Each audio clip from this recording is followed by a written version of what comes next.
ဓမ္မသချင်းထဲမှာသိုးတငယ်ရဲ့သွေးထဲမှာတကိုးတန်ခိုးအံ့ဖွယ်မှုတွေရှိတယ်လို့ရေးထားတဲ့သချင်းစာသားတွေပါရှိပါတယ်။ကျွန်ုပ်တို့ဟာဝတ်ပြုကိုးကွယ်မှုတွေအတွင်းမှာဒီဓမ္မသချင်းကိုမကြာခဏသီဆိုလေးရှိပါတယ်။ဒီဓမ္မသချင်းကိုသီဆိုတဲ့အခါသခင်ဖျားရဲ့သွေးထဲမှာတန်ခိုးဆိုတာဘာကိုဆိုလိုတယ်ဆိုတာသင်တွေးမှုပါသလားဒီတန်ခိုးကဘာလဲ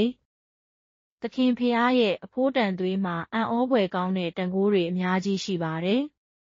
ထို့ကြောင့်ဖျားသခင်ဤသားတော်ယေရှုသည်ကျွန်ုပ်တို့အတွက်ရိုက်နှက်ခံရပြီးအသွေးသွန်းလောင်းခံခဲ့ရသည်ယနေ့ only တပည့်ပေါ်အပိုင်းတွင်ယေရှုသည်အဘယ်ကြောင့်သွေးသွန်းလောင်းခဲ့ရသည်နှင့်အတွင်း၌ရှိသောတန်ခိုးတော်ကိုကြည့်ရှုပါမည်ဟေရှာယ53:5-6သို့သောငါတို့၏အပြစ်များကြောင့်ထိုးဖောက်ခံခဲ့ရသည်ငါတို့၏အပြစ်များကြောင့်နှိပ်စက်ခြင်းကိုခံခဲ့ရသည်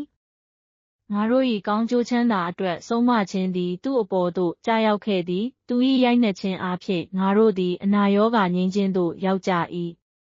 ငါတို့ရှိသမျှသည်သိုးကဲ့သို့လမ်းလွဲသွားကြပြီးငါတို့အသီးသီးသည်ကိုယ်လမ်းကိုပြန်သွားကြပြီးသို့သောထာဝရဘုရားသည်ငါတို့အားလုံး၏အပြစ်ကိုသူ့အပေါ်သို့ကြာရောက်စေတော်မူ၏ယေရှုသည်လက်ဝါးကပ်တိုင်မှာကိုယ်မျက်ခံရခြင်းမပြုမီရောမစစ်သားများ၏လှောင်ပြောင်မှုနှင့်မထီမဲ့မြင်ပြုမှုကိုခံခဲ့ရသည်သူတို့သည်ယေရှု၏ဦးခေါင်းကိုကျူလုံးဖြင့်ရိုက်တတွေးထွေးသတ္တုဆူးများတပ်ဆင်ထားသောကြာပိုးဖြင့်ကိုယ်တော်၏ခန္ဓာကိုယ်ကိုရိုက်နှက်ခဲ့ကြသည်ယေရှု၏ခန္ဓာကိုယ်ကိုကြာပိုးရိုက်တိုင်းအသားများဆုတ်ပြဲသွားပြီးသွေးများစီးကြကာအရိုးများပေါ်လာသည်ဖျားသခင်၏သားတော်ယေရှုသည်အဘယ်ကြောင့်ဆင်းရဲဒုက္ခခံပြီးသွေးသွန်းလောင်းခဲ့ရသနည်းတမန်ကျမ်းစာကယေရှုသည်ကျွန်ုပ်တို့၏ကယ်တင်ရှင်အဖြစ်လက်ဝါးကပ်တိုင်ပေါ်တွင်ဒုက္ခခံခြင်း၏ရည်ရွယ်ချက်ကိုဖော်ပြထားသည်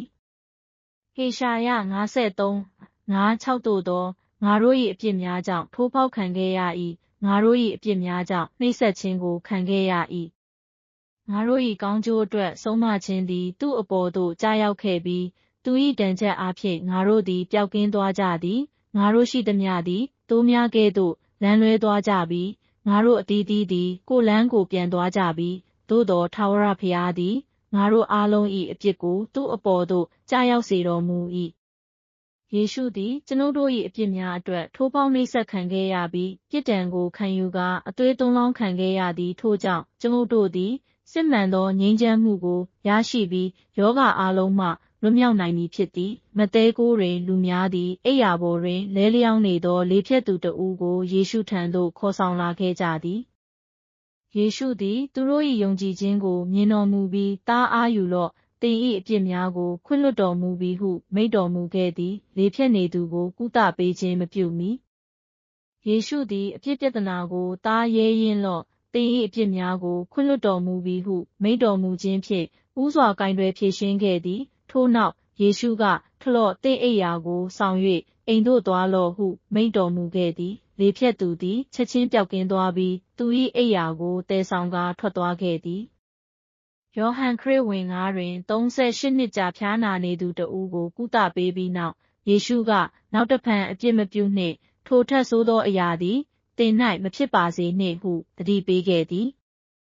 အဓိကအချက်ကတော့ယောဂပျောက်ကင်းဖို့အတွက်ဖျားသခင်ရှေ့တော်မှာအပြစ်ပြဿနာကိုဖြေရှင်းဖို့လိုအပ်ပါတယ်ဝိညာဉ်ရေးရာပညတ်တရားကအပြစ်ကိုဖြေဖို့သွေးသွန်းရမယ်လို့ဆိုထားပြီးဒါကြောင့်ယေရှုဟာကျွန်ုပ်တို့အတွက်ရိုက်နှက်ခံရပြီးသွေးသွန်းလောင်းခံခဲ့ရတာပါဒါဟာပရောဖက်ဟေရှာယအားဖြင့်ဟောကြားခဲ့တဲ့ဗျာဒိတ်တော်ပြည့်စုံဖို့ပါပဲကိုတော်ကိုယ်တိုင်ကကျွန်ုပ်တို့ရဲ့အနာရောဂါတွေကိုယူဆောင်သွားခဲ့တယ်ယေရှု၏ဒုက္ခဝေဒနာကိုနားလည်ပြီးယုံကြည်သူများသည်အားနည်းခြင်းသို့မဟုတ်ယောဂဝေဒနာကိုခံစားရရန်အကြောင်းမရှိပါတပေတရုနှစ်24တွင်အကြောင်းမူကားကိုတော်၏ဒဏ်ချက်တော်များအားဖြင့်သင်တို့သည်ပျောက်ကင်းကြ၏ဟုမှတ်ချက်ပြုထားသည်ယေရှုသည်အပြစ်၏ပြဿနာအားလုံးကိုဖြေရှင်းပြီးဖြစ်သည်ရိုက်နှက်ခြင်းနှင့်အသွေးသွန်းလောင်းခြင်းအားဖြင့်ယေရှုသည်ကျွန်ုပ်တို့၏အားနည်းချက်များနှင့်ယောဂဝေဒနာများကိုယူဆောင်သွားခဲ့သည်ဖျားသခင်ရှေ့တော်၌ဖြောင့်မတ်စွာနေထိုင်သောအခါမည်သည့်ယောဂသို့မဟုတ်အားနည်းခြင်းသည်မျှကျွန်ုပ်တို့ကိုထိခိုက်နိုင်မည်မဟုတ်ပါထွတ်မြောက်ရာ 26တွင်သင်တို့သည်သင်တို့၏ဖျားသခင်ထာဝရဖျား၏စကားတော်ကိုစစ်စစ်နားထောင်၍ရှေ့တော်၌ဖြောင့်မတ်သောအရာကိုပြုလျင်ပြည့်တော်တို့ကိုနားထောင်၍ပြည့်တော်အလုံးစုံတို့ကိုစောင့်ရှောက်လျင်အေဂုတ်တုလူတို့၌ငါဖြစ်စေသောယောဂများကိုသင်တို့၌ငါမဆွဲစေငါထာဝရဖျားသည်သင်တို့၏ယောဂကိုငြိမ်းစေသောသူဖြစ်၏ဟုရေးသားထားသည်ယုံကြည်သူများသည်အဘယ်ကြောင့်ကုစားခြင်းနှင့်ဖြည့်ရှင်းချက်များအတွက်ဆုတောင်းကြတော်လဲအဖြေများမရရှိကြသနည်းထွတ်မြောက်ရာ15:26အရာလင်းသည်ဖျားသခင်၏ရှေ့တော်၌ကျွန်ုပ်တို့သည်ဖြောင့်မတ်စွာမလုပ်ဆောင်ကြသောကြောင့်ဖြစ်သည်ဖျားသခင်၏ဖြောင့်မတ်ခြင်းသည်လူသား၏ဖြောင့်မတ်ခြင်းနှင့်မတူညီပါဥပမာအားဖြင့်ကလေးတဦးသည်အခြားကလေးတဦး၏ရိုက်နှက်ခြင်းကိုခံရပြီးနောက်အိမ်ပြန်လာပါကဒေါသထွက်နေသောမိဘတဦးကမင်းပါလို့အမြဲတမ်းရိုက်ခံရတာလဲဟုပြောကောင်းပြောလိမ့်မည်တယောက်ယောက်ကမင်းကိုတစ်ခါရိုက်ရင်နောက်ထပ်2ကြိမ်3ကြိမ်လောက်ပြန်ရိုက်ပါရိုက်ခံရတဲ့ကလေးရဲ့မိဘကတခြားမိဘတွေကိုတောင်ရင်ဆိုင်နိုင်ပါတယ်သူတို့အဲ့ဒီလောက်ထိမလုပ်ရင်တောင်သူတို့ကစိတ်ဆိုးပြီးအေးအေးယူတာမှန်ကန်တယ်လို့ယုံကြည်ကြပါတယ်စန့်ကျင်ဘက်အနေနဲ့ကျမ်းစာကဘသူမဆိုမင်းရဲ့ညာဘက်ပါးကိုရရင်ဘယ်ဘက်ပါးကိုလည်းသူ့စီလှည့်ပေးလိုက်ပါလို့ပြောထားပါတယ်ဖျားသခင်သည်မကောင်းမှုကိုကောင်းမှုဖြင့်အောင်နိုင်ရန်ရန်သူများကိုချစ်ရန်နှင့်ငြိမ်းချမ်းစွာနေထိုင်ရန်ကျွန်ုပ်တို့အားတွင်တင်ပေးပါသည်ဖျားသခင်ဗဟုပြုသောဖြောင့်မတ်ခြင်းသည်လူဖြောင့်မတ်ခြင်းနှင့်မတူပါကျွန်ုပ်တို့သည်အမှန်တရားအတိုင်းလှုပ်ဆောင်ရမည်ကျွန်ုပ်တို့သည်ဖျားသခင်ကိုချစ်သောအခါကိုယ်တော်၏ပြည့်ညတ်တော်များကိုလိုက်နာခြင်းသည်မခက်ခဲပါကျွန်ုပ်တို့ဆုတောင်းပြီးစ조사အားထုတ်သောအခါဖျားသခင်သည်ကျေးဇူးတော်နှင့်တန်ခိုးတော်ကိုပေးသနာတော်မူပြီးတန်ရှင်းသောဝိညာဉ်တော်သည်ကုညီမတ်တော်မူသဖြင့်လှုပ်ဆောင်ရန်ပိုမိုလွယ်ကူစေသည်ဖျားသခင်၏နှုတ်ကပတ်တော်ကိုနားထောင်ခြင်းနှင့်ကိုယ်တော်၏ရက်တော်များကိုလိုက်နာခြင်းဖြင့်မြည်သည့်ယောဂမျှကျွန်ုပ်တို့ကိုမထိခိုက်စေနိုင်ပါကျွန်ုပ်တို့ဖျားနာလျင်ပင်ဖျားသခင်သည်ကုသပေးသူဖြစ်သောကြောင့်ကျွန်ုပ်တို့ကြောက်ရွံ့ရန်အကြောင်းမရှိပါဖျားသခင်ရှေ့တော်၌မှားယွင်းသောအရာကိုကျွန်ုပ်တို့သိမြင်ပြီးနောင်တရကလှည့်ပြန်ပါကဖျားသခင်သည်ကိုရောဤမေတ္တာတော်ဖြင့်ကျွန်ုပ်တို့ကိုတန်းစင်ပေးပြီးကုစားပေးလိမ့်မည်သို့သောအချို့လူများကအနန္တတန်ခိုးရှင်ဖျားသခင်ဟုပြောကြသည်ပြဿနာများပေါ်ပေါက်လာသောအခါလောကကိုအားကိုးပါ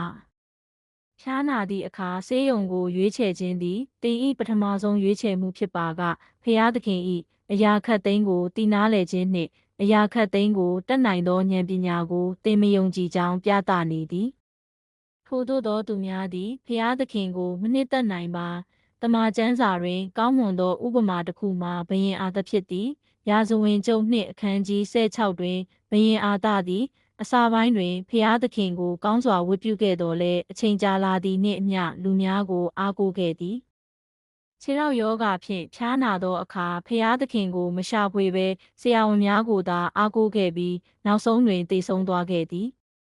ကျွန်ုပ်တို့သည်ဖျားသခင်ကိုတိကျွမ်းယုံကြည်တော်လဲကိုရောဤနှုတ်ကပတ်တော်အတိုင်းမနေထိုင်ပါကသို့မဟုတ်ကိုရောကိုမယုံကြည်ပါကကိုရောဤကုသနိုင်စွမ်းကိုကျွန်ုပ်တို့မခံစားရပါဟေဘရဲကို22ပြည့်ညက်တရားအ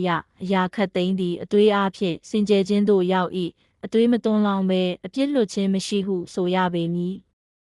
ဆိုလိုသည်မှာခွင့်လွတ်ခြင်းသည်အသွေးသွန်းလောင်းရန်လိုအပ်ပါသည်ဓမ္မဟောင်းကျမ်းတွင်လူတို့သည်တိရစ္ဆာန်၏အသွေးအားဖြင့်အပြစ်လွတ်ခြင်းရရှိရန်တိရစ္ဆာန်များကိုရစ်ပူဇော်ရသည်သို့သောနှစ်စဉ်ပူဇော်သောတိရစ္ဆာန်များ၏အသွေးသည်အပြစ်ကိုအပြည့်အဝမဖြေနိုင်ပါယာယီအပြစ်ဖြေခြင်းသာဖြစ်ပြီးပြည့်စုံသည်မဟုတ်ပါဖျားသခင်၏သားတော်ယေရှုသည်ကျွန်ုပ်တို့၏အပြစ်များကိုခွင့်လွှတ်ရန်လူအသွင်ဖြင့်ကြွလာခဲ့ပြီးရစ်ပူဇော်တကာဖြစ်လာကလက်ဝါးကပ်တိုင်ပေါ်တွင်အသွေးသွန်းလောင်းခဲ့သည်ဝိပုယကျမ်း19:17မှာအကြောင်းမူကားကိုခန္ဓာ၏အသက်သည်အသွေး၌ရှိ၏သင်တို့၏စိတ်ဝိညာဉ်အတွက်အပြစ်ဖြေခြင်းကရေပလင်ပေါ်မှာငါပေးပြီးအကြောင်းမူကားအသက်ကြောင့်အပြစ်ဖြေခြင်းကိုဖြစ်စေသောအသွေးဖြစ်၏ဆိုလိုတာကကိုခန္ဓာ၏အသက်သည်အသွေး၌ရှိပြီးမိမိ၏အသွေးကိုသွန်းလောင်းခြင်းအပြင်ကိုတော်သည်အပြစ်အတွက်အပြစ်ဖြေတော်မူ၏ယေရှုသည်အပြစ်ကင်းစင်ပြီးအစွန်းထင်းကင်းစင်သောကြောင့်အပြစ်ပြဿနာကိုဖြေရှင်းရန်လက်ဝါးကပ်တိုင်ပေါ်တွင်သူ၏ခန္ဓာကိုယ်ကိုပေးဆက်ခဲ့သည်သွန်းလောင်းတော်မူသောအသွေးတော်အားဖြင့်ယေရှုသည်ကျွန်ုပ်တို့၏အပြစ်အလုံးအတွက်တစ်ကြိမ်တည်းနှင့်အပြီးအပိုင်ပြစ်ဖြေခဲ့သည် ဟေပြဲတစ်ဆက်19နှစ်ဆက်ထို့ကြောင့်ညီကိုတို့ယေရှု၏အသွေးတော်အားဖြင့်တန်ရှင်းရာဌာနထဲသို့ဝင်ရောက်ရန်ငါတို့၌ရဲရင်ခြင်းရှိအကြောင်းမူကားကလားကာအားဖြင့်ငါတို့အဖို့ပြင်ဆင်တော်မူသောအသက်လမ်းသစ်တည်းပထမဆုံးလူသားအာဒံသည်ဖျားသခင်နှင့်ဆက်သွယ်ခဲ့သောအသက်ရှင်သောတတဝါတဦးဖြစ်တော်လဲအပြစ်ကျူးလွန်ပြီးနောက်သူဆက်လက်လှုပ်ဆောင်နိုင်ခြင်းမရှိတော့ပါအာဒံနှင့်သူ၏သားစဉ်မြေးဆက်များအတွက်ဖျားသခင်သည်ခွင့်လွှတ်ခြင်းနှင့်ကယ်တင်ခြင်းအတွက်လမ်းခင်းပေးခဲ့ပြီးကိုရောနှင့်ဆက်သွယ်ရန်လမ်းကြောင်းကိုဖွင့်လှစ်ပေးခဲ့သည်ဓမ္မဟောင်းကျမ်းတွင်ထိုလမ်းကြောင်းမှာရစ်ပူဇော်ခြင်းများမှတဆင့်ဖြစ်ပြီးရစ်ပုရောဟိတ်သည်လူများကိုစားဖျားသခင်နှင့်ဆက်သွယ်ရန်တန်ရှင်းရာဌာနသို့ဝင်ရောက်နိုင်သည်ဓမ္မသစ်ကျမ်းတွင်ဖျားသခင်၏သားတော်ယေရှုသည်လူသားအသွင်ဖြင့်ကြွလာခဲ့ပြီးလက်ဝါးကပ်တိုင်ပေါ်တွင်အသွေးသွန်းလောင်းခြင်းဖြင့်အပြစ်ပြဿနာကိုဖြေရှင်းခဲ့သည်ထို့ကြောင့်ကျွန်ုပ်တို့သည်တန်ရှင်းရာဌာနသို့ဝင်ရောက်နိုင်ပြီးတန်ရှင်းသောဝိညာဉ်တော်အားဖြင့်ဖျားသခင်နှင့်တိုက်ရိုက်ဆက်သွယ်နိုင်ပါပြီဓမ္မဟောင်းကျမ်းတွင်အပြစ်ပြီးနောက်တန့်စင်ရန်အတွက်တိရစ္ဆာန်ရဲ့ပူဇော်ခြင်းလိုအပ်တော်လဲဓမ္မသစ်ကျမ်းတွင်ယေရှု၏အသွေးတော်ကြောင့်ငင်းကိုမလိုအပ်တော့ပါဖျားသခင်ကိုယုံကြည်သောဖျားသခင်၏သားသမီးများသည်ဖျားနာမှုသို့မဟုတ်အားနည်းမှုတို့ကိုခံစားရန်မလိုအပ်တော့ပါလူတိုင်းသည်ဖျားသခင်၏နှုတ်ကပတ်တော်၌ကြိုးစားအားထုတ်၍သခင်မြတ်တာတော်အတွက်ကျေးဇူးတင်သောဘဝကိုနေထိုင်သင့်သည်ဖျားသခင်၏ကာကွယ်စောင့်ရှောက်မှုနှင့်ဂရုစိုက်မှုအောက်တွင်ဝိညာဉ်ရေးရာနှင့်ရုပ်ပိုင်းဆိုင်ရာနှမျိုးလုံးတွင်အမြဲတမ်းခိုင်မာသောဘဝကိုနေထိုင်နိုင်ပါစေ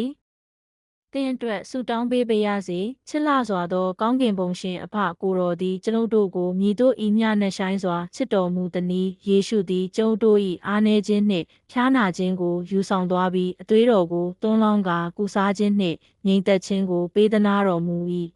။ယခုကျေးဇူးတော်နှင့်မေတ္တာတော်ကိုသိရှိခြင်းဖြင့်ကျွန်ုပ်တို့အားလုံးသည်ကိုတော်ဤနှုတ်ကပတ်တော်၌တည်နေကာယောဂဝေဒနာဒုက္ခပြဿနာများမှကင်းဝေးပြီးဖျားသခင်ဤသားသမီးစစ်စစ်များဖြင့်နေထိုင်နိုင်ကြပါစေ။သခင်ကျွန်ုပ်တို့အတွက်ကိုတော်ဤအသွေးတော်ကိုသွန်းလောင်းပေးခြင်းငြိမ်းချမ်းမှုနှင့်အနာရောဂါငြိမ်းခြင်းတို့ကိုပေးသနာတော်မူသည့်အတွက်ကျေးဇူးတင်ပါသည်ကိုတော်ဤမေတ္တာတော်၌တည်နေရန်နှင့်ကောင်းချီးခံစားရသောယုံကြည်သူများဖြစ်လာရန်ကျွန်ုပ်တို့အားကောင်းချီးပေးတော်မူပါကျွန်ုပ်တို့၏သခင်ယေရှုခရစ်တော်၏နာမ၌ကျေးဇူးတင်ပြီးဆုတောင်းပါ၏အာမင်